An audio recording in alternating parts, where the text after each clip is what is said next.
Hello friends, welcome to ultra TP channel. நாம் இப்போ பார்க்க போகிற டாபிக் கலைஞரின் கனவு இல்லம் திட்டம் நீங்கள் அப்ளை பண்ணுறதுக்கு தகுதிகள் என்னென்ன, அப்ளை பண்ணுறது எப்படி, ஸோ அதை பற்றின முழு டீட்டெயில்ஸ் தான் நம்ம இந்த வீடியோவில் ஃபுல்லாக பார்க்க போகிறோம்.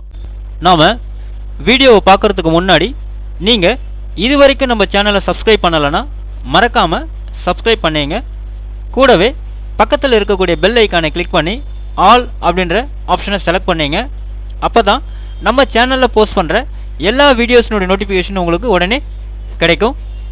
வீடியோவை ஸ்கிப் பண்ணாமல் முழுசாக பாருங்கள். வாங்க நம்ம வீடியோவை பார்க்கலாம்.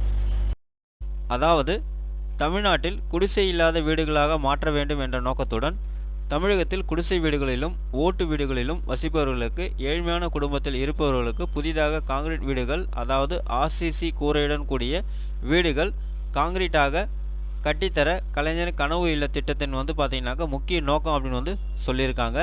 கலைஞரின் கனவு இல்ல திட்டத்தின் கீழ் கட்டப்படும் ஒவ்வொரு வீடும் பார்த்தீங்கன்னா 360 சதுர அடி என்ற பரப்பளவில் கட்டாயம் இருக்கணும்னு சொல்லியிருக்காங்க. இதை தொடர்ந்து இந்த திட்டத்திற்கான அனைத்து வழிகாட்டுதலையும் கண்டிப்பாக பின்பற்ற வேண்டும் அப்படின்னு சொல்லியிருக்காங்க. அது மட்டும் இல்லாமல் வீடுகள் அனைத்தும் 360 சதுரடி என்ற அளவில் சமையல் அறையுடன் கண்டிப்பாக இருக்கணும்னு சொல்லியிருக்காங்க.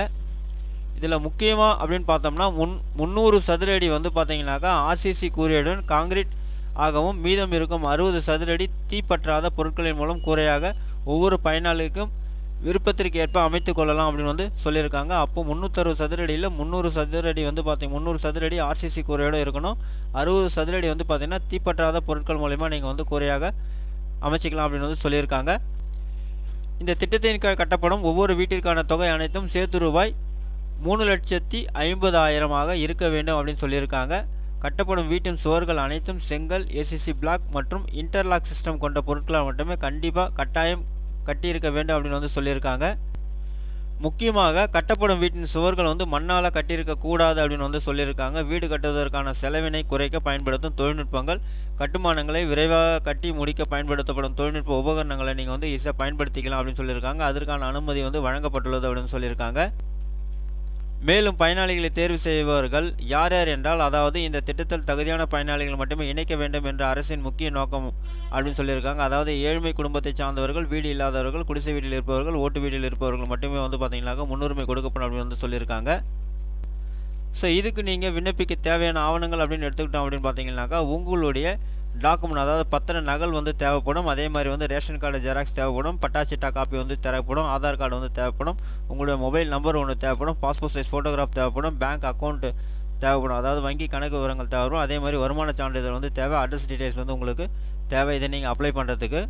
ஸோ இதை நீங்கள் அப்ளை பண்ணுறதுக்கு பார்த்தீங்கன்னா பயனாளிகள் அந்தந்த கிராமத்தின் ஊராட்சி மன்ற தலைவர் மற்றும் அந்த கிராமத்தின் ஊராட்சி உதவி பொறியாளர், வட்டார பொறியாளர், வட்டார வளர்ச்சி அலுவலர், வார்டு உறுப்பினர்கள், ஊராட்சி மேற்பார்வையாளர் ஆகியோர்கள் அடங்கிய குழுக்கள் பார்த்தீங்கன்னாக்கா பயனாளிகளை தேர்வு செய்ய அப்படின்னு சொல்லியிருக்காங்க. ஓகே ஃப்ரெண்ட்ஸ், அவ்வளோதான் உங்களுக்கான இன்ஃபர்மேஷன். இந்த வீடியோ உங்களுக்கு பிடிச்சிருந்தா லைக் பண்ணுங்கள். அது மட்டும் இல்லை, இந்த வீடியோவை நிறைய பேருக்கு ஷேர் பண்ணுங்கள், கமெண்ட் பண்ணுங்கள்.